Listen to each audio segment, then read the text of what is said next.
Hello. तो मेरे प्यारे दोस्तों, इनफाइनाइट सीरीज प्रॉब्लम के इसी क्रम में नेक्स्ट क्वेश्चंस, जिसमें आंसर निकालने के बाद भी लास्ट में एक आपको हल्का सा ऑब्जर्वेशन करना होगा। You have to be very particular at that point. आओ उसे ऑब्जर्व करते हैं। इसकी हमें वैल्यू पानी है। यहाँ पे इनफाइनाइट है, आई मीन ये infinite series type of problem है। कुछ ना कुछ तो वैल्यू आनी है सर, कुछ ना कुछ तो वैल्यू आनी है। तो उस वैल्यू को आप एज्यूम कर सकते हो कि कुछ ना कुछ तो इसकी वैल्यू आएगी ही आएगी। लेकिन सपोज करो आपने कि यहाँ पे ऑब्जर्व किया है, लेकिन जरा ध्यान दो, मैंने कहा था कि आपको इनफाइनाइट की डेफिनेशन का फायदा उठाना चाहिए। फायदा उठाओ। अगर आप √8 माइनस फिर √8 आ गया, यानी कि अगर आप इस एक यूनिट को हटा दो तो ये अंदर वाला जो टर्म है, इस यूनिट को आप हटा देते हो तो बस इतना पे ध्यान दो, इतना। बाहर वाला √ भी मत देखो, इतना। अगेन ये चीज जो है के बराबर हो जाएगा।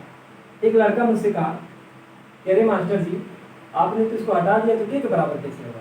मैंने कहा मेरे लाल, अगर ये इनफाइनाइट है तो कोई बंदा आएगा वो एक बार फिर यहाँ पे तो प्लेस कर सकता है ऐसे, इनफाइनाइट का फायदा उठाते हुए। जैसे तुम कहते हो कि इनफाइनाइट का मतलब 1 लाख एक संख्या +1 थोड़ा सा और ज्यादा, उसी का फायदा उठाते हुए नॉन एंडिंग फिनोमेना। इनफाइनाइट का मतलब होता है नॉन एंडिंग प्रोसेस।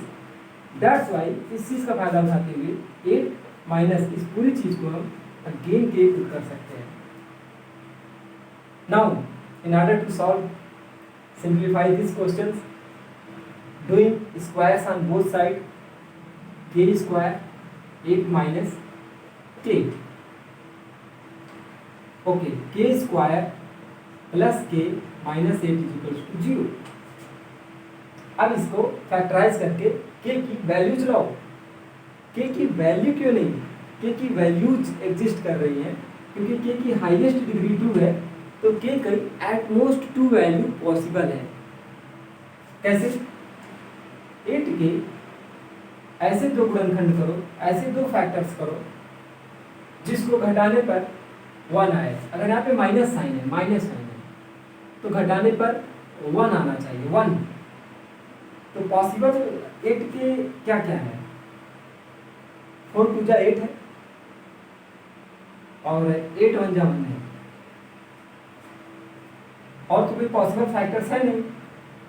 इनको घटाने पर 4 में से 2 गया, घटाने पर 1 आना चाहिए। 4 में से 2 गया 2, 1 नहीं आ रहा है तो रिजेक्टेड। 8 में से गया 7, 1 नहीं आ रहा, रिजेक्टेड। यानी कि अब हम के की वैल्यूज को कैसे फाइंड आउट करेंगे? तो दूसरा मेथड है, जब फैक्टराइजेशन से आप रूट ना निकाल पाओ तो दूसरा मेथड है श्रीधराचार्य फार्मूला, वहां से आप के की वैल्यू पा सकते हो। तो के की वैल्यू अगर यहाँ से निकालोगे होता -b बोले तो 1 plus minus b square that is 1 -4a is 1, c is -a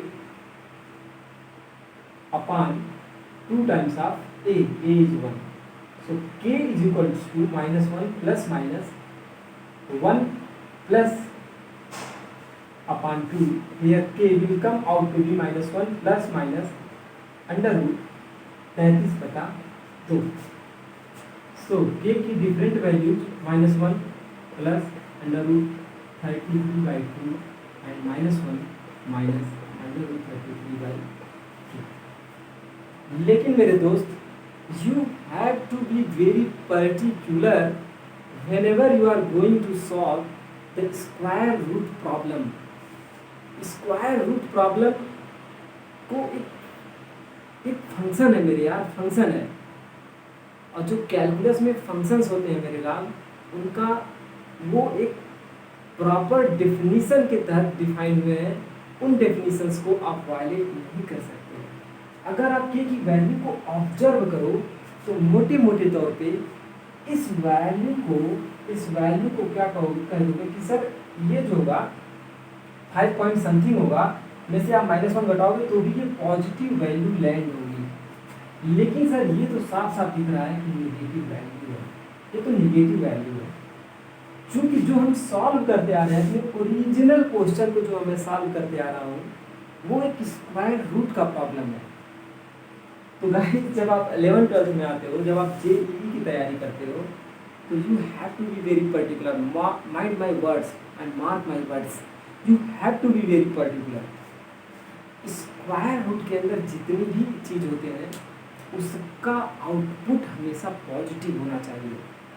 भाई जो डेफिनेशन है, जो बेसिक डेफिनेशन के अंतर्गत स्क्वायर रूट को डिफाइन किया गया है, आपको उससे क्यों प्रॉब्लम होता है? आप उसको माइंड में क्यों नहीं रखते हो? जब स्क्वायर रूट कहता है कि मैं निगेटिव वैल्यू आउटपुट नहीं दे सकता, जब वो कह दिया तो आप इस वैल्यू को रिजेक्ट कर दोगे, इस वैल्यू को आप रिजेक्ट कर दोगे और इसको आप एक्सेप्ट कर दोगे, तो ये वैल्यू आपकी आंसर हो जाएगी। So guys you have to be very particular. Okay, thank you.